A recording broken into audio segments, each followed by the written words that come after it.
Student, हम लोग पढ़ रहे हैं इकोलॉजी एंड इन्वायरमेंट बायोलॉजी।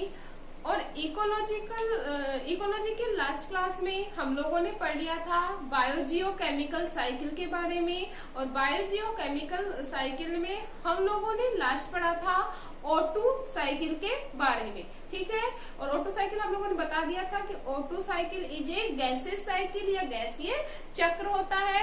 आज हम बात करेंगे कम्युनिटी इकोलॉजी के बारे में। तो आज का हमारा टॉपिक है कम्युनिटी इकोलॉजी या समुदाय पारिस्थितिकी। समुदाय पारिस्थितिकी। फर्स्टली हम लोग जान लेते हैं व्हाट इज कम्युनिटी। कम्युनिटी को जानने से पहले हमें पॉपुलेशन के बारे में जान लेना जरूरी है कि पॉपुलेशन क्या होती है। तो देखिए स्टूडेंट, जो पॉपुलेशन होता है उसे हम एक लाइन में समझ सकते हैं, the group of individual of same species. The group of individual of same species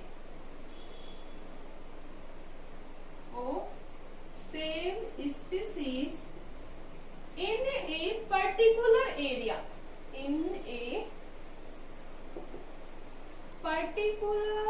area is known as population। मतलब एक ही जाति के जीवों के समूह को, एक निश्चित क्षेत्र में पाए जाने वाली एक ही जाति के जीवों के समूह को क्या कहा जा रहा है? पॉपुलेशन। क्लियर है? मतलब एक ही जाति के जीव एक निश्चित एरिया में पाए जा रहे हैं, इसे क्या कह रहे हैं? पॉपुलेशन कह रहे हैं, ठीक है। अब हम बात करते हैं अपने मेन टॉपिक की, क्या है? कम्युनिटी।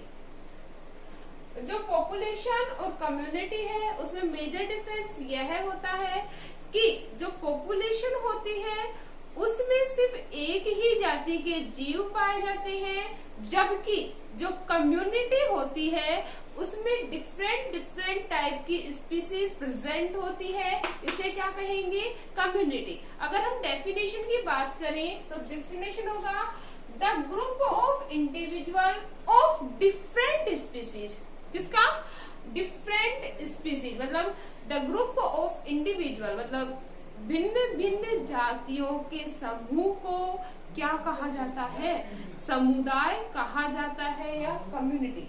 बेसिकली अगर हम बात करें समुदाय, हम वर्ड से मीनिंग निकाल सकते हैं। समुदाय क्या होगा? मतलब एक समुदाय है, उसमें अलग अलग जाति के अलग अलग जीव रह रहे हैं और सभी परस्पर एक साथ रहकर अपना जो लाइफ है उसे सरवाइव कर रहे हैं। इसे क्या कहेंगे? समुदाय। इतना क्लियर है आप सभी के? तो अगर हम डेफिनेशन की बात करें तो इसकी जो डेफिनेशन है, अगर एक साइंटिस्ट है क्लार्क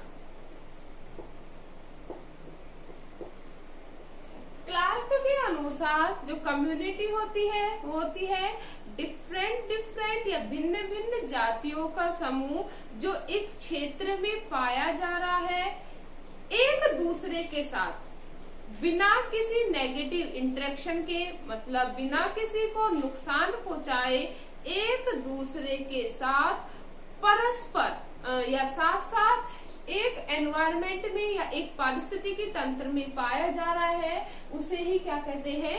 कम्युनिटी। एक बार वापस से रिपीट करती हूँ, क्या है community? According to scientist Clark के अनुसार कि जो कम्युनिटी है वो एक पारिस्थितिकी तंत्र में एक साथ विभिन्न जातियों के समूह जो एक साथ परस्पर लाभान्वित क्रिया में पाए जा रहे हैं, एक दूसरे को बिना नुकसान पहुंचाए पाए जा रहे हैं, इसे क्या कह रहे हैं? कम्युनिटी कहते हैं। क्लियर है स्टूडेंट? देखिए पॉजिटिव इंटरेक्शन में या धनात्मक अंतर क्रिया में पाए जाते हैं। मेन इंपोर्टेंट लाइन है धनात्मक अंतर क्रिया में पाए जाते हैं। धनात्मक अंतर क्रिया का मतलब क्या होता है? धनात्मक अंतर क्रिया का मतलब क्या है? कि इसमें जो दोनों जीव हैं अलग अलग प्रकार के जो जीव हैं वो एक दूसरे को बिना नुकसान पहुंचाए एक दूसरे का सहयोग करते हुए, कैसे सहयोग करते हुए साथ साथ रहते हैं और साथ साथ अपना जीवन यापन करते हैं। इस प्रकार की अंतर क्रिया को क्या कह रहे हैं भाई? धनात्मक अंतर क्रिया। धनात्मक का मतलब क्या है? दोनों को क्या मिलेगा? लाभ मिलेगा। क्लियर है? तो ये इसका मेन रीजन क्या है भाई? कम्युनिटी हम लोगों ने बता दिया, बड़ा समूह है, अलग अलग जातियों का क्या है? बड़ा समूह है। अगर अलग अलग जातियों में नेगेटिव इंटरेक्शन पाई जाएगी कि समूह बड़ा बन पाएगा? नहीं बन पाएगा। इसलिए जो अंतर क्रिया होगी वो कैसी होगी? Positive interaction. क्लियर है? अब हम बात करते हैं कैरेक्टरिस्टिक्स ऑफ कम्युनिटी या कम्युनिटी की विशेषताओं की।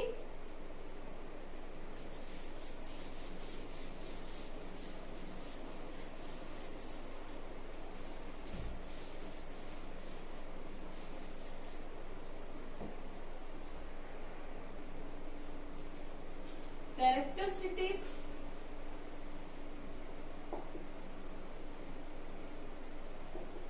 ऑफ कम्युनिटी या समुदाय के अभिलक्षण। समुदाय के मुख्य रूप से 4 अभिलक्षण पाए जाते हैं। फर्स्ट है अपना जातीय बहुल्यता। फर्स्ट है जातीय बहुल्यता। दूसरा अगर हम बात करें तो दूसरा है प्रभाविता। तीसरा है संतरण या स्ट्रेटिफिकेशन। संतरण या स्ट्रेटिफिकेशन। और फोर्थ की अगर हम बात करें तो वो है डायनामिक्स या गति की। तो हम एक एक के बारे में पढ़ लेते हैं। जातीय बहुल्यता। फर्स्ट इंपोर्टेंट कैरेक्टर क्या है अपना? जातीय बहुल्यता। जैसा कि नाम है, बेसिकली मतलब एक समुदाय है, उसमें जातीय का मतलब अलग अलग जाति, बहुल्यता का मतलब अधिक जातियां।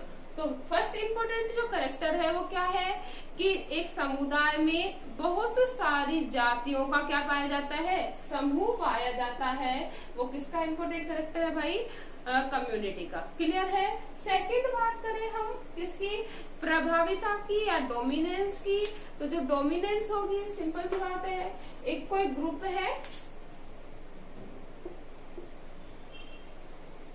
किसका? प्लांट्स कम्युनिटी बना रहे हैं हम लोग। जैसे प्लांट्स कम्युनिटी बात करें तो कोई ग्रुप है, इसमें क्या होगा कम्युनिटी का? इसमें छोटे पेड़ भी होंगे, ठीक है, छोटे पेड़ भी होंगे, स्मॉल ट्रीज भी होंगे, हर्ब भी होंगे, शर्ब भी होंगे और लार्ज ट्री भी होंगे। तो जो लार्ज ट्री होंगे इनकी जो बहुल्यता होगी या इनकी जो प्रभाविता होगी वो क्या होगी? ज्यादा होगी। क्या होगी भाई? प्रभाविता ज्यादा होगी। क्यों? ये प्रभावी वनस्पति के रूप में होंगे। किसके रूप में होंगे भाई? प्रभावी वनस्पति के रूप में होंगे। अगर हम एग्जाम्पल की बात करें, एग्जाम्पल है कोई, जैसे एग्जाम्पल ले लिया हम लोगों ने फॉरेस्ट। क्या है? फॉरेस्ट है मतलब जंगल है। तो हम जंगल के नाम से ही बता सकते हैं कि जो जंगल होगा उसमें जो बड़े पेड़ होंगे वो प्रभावी वनस्पति के रूप में पाए जाएंगे, जबकि जो स्मॉल पेड़ होंगे या छोटे पेड़ होंगे, हर्ब शर्ब होंगे, वो अप्रभावी वनस्पति के रूप में पाए जाएंगे। तो जो समुदाय है वो अपनी प्रभावी लक्षण को, जो भी जाति प्रभावी होगी वो अपने प्रभाविता को क्या करेगी? प्रकट करेगी। एग्जाम्पल हम लोगों ने देख लिया फॉरेस्ट, आइडिया लगा लिया कि फॉरेस्ट है तो कैसे पेड़ होंगे? लार्जेस्ट ट्री होंगे। नेक्स्ट अगर हम बात करें स्ट्रेटिफिकेशन की या संतरण की, तो जो संतरण है वो इम्पोर्टेंट कैरेक्टर है किसका? कम्युनिटी का। देखते हैं कैसे। देखिए स्टूडेंट, जो स्ट्रेटिफिकेशन होता है हम लोग जान रहे हैं, हम लोग पढ़ रहे हैं इकोलॉजी, और इकोलॉजी जो है वो कम्प्लीटली रिलेटेड है किससे? इकोसिस्टम से। किससे है? पारिस्थितिकी तंत्र से रिलेटेड है। तो पारिस्थितिकी तंत्र में अगर हम देखें तो अलग अलग क्षेत्रों की जो जलवायु होती है वो भी क्या होती है? अलग अलग होती है। तो अलग अलग क्षेत्र में अलग अलग प्रकार की जलवायु पाई जाएगी। तो जो एनिमल्स होंगे उनमें क्या पाया जाता है? एनिमल्स में अडेप्टेशन पाया जाता है, साथ ही साथ प्लांट्स में भी क्या पाया जाता है, अडेप्टेशन या अनुकूलन पाया जाता है। तो अलग अलग क्षेत्र में अगर हम बात करें क्षैतिज की या ऊर्ध्वाधर की, तो अलग अलग क्षेत्रों की जो वनस्पति होगी और जो एनिमल्स होंगे वो भी क्या होंगे, डिफरेंट डिफरेंट टाइप के पाए जाते हैं। क्लियर है इतना। नेक्स्ट अगर हम बात करें डायनामिक्स की या गतिकी की, तो एग्जांपल देख लेते हैं डायनामिक्स या गतिकी। हम लोग जानते हैं, हम लोग पढ़ते हैं रिप्रोडक्शन, और रिप्रोडक्शन में हम लोग पढ़ते हैं कि रिप्रोडक्शन होता है वो स्पोर्स के द्वारा भी होता है, वेजिटेटिव पार्ट के द्वारा भी होता है, और सेक्सुअल टाइप का रिप्रोडक्शन मतलब गैमेट्स के द्वारा भी होता है। तो डायनामिक्स में हम पढ़ेंगे कि इसमें जो स्मॉल प्रोपिग्यूल होते हैं या जो प्रवर्ध होते हैं वो इन फेवरेबल कंडीशन या अनुकूल परिस्थितियों में उगकर क्या करते हैं, नए प्लांट का निर्माण करने की क्या रखते हैं, कैपेसिटी। तो हम डायनामिक्स में क्या पढ़ते हैं, जो डायनामिक्स होगा उसमें हम लोग पढ़ेंगे कि जो प्रवर्ध होंगे उनके द्वारा नए पादपों का निर्माण हो जाता है। मतलब यह एक प्रकार से चक्र चलता रहता है, पुराने प्लांट से पुराने जीवों की मृत्यु होती रहती है और नए जीवों का क्या होता रहता है, निर्माण होता रहता है। तो ये था अपना डायनामिक्स, और ये हमारी जो कैरेक्टरिस्टिक्स ऑफ कम्युनिटी कंप्लीट हुई। इतना क्लियर है आप सभी के? ओके।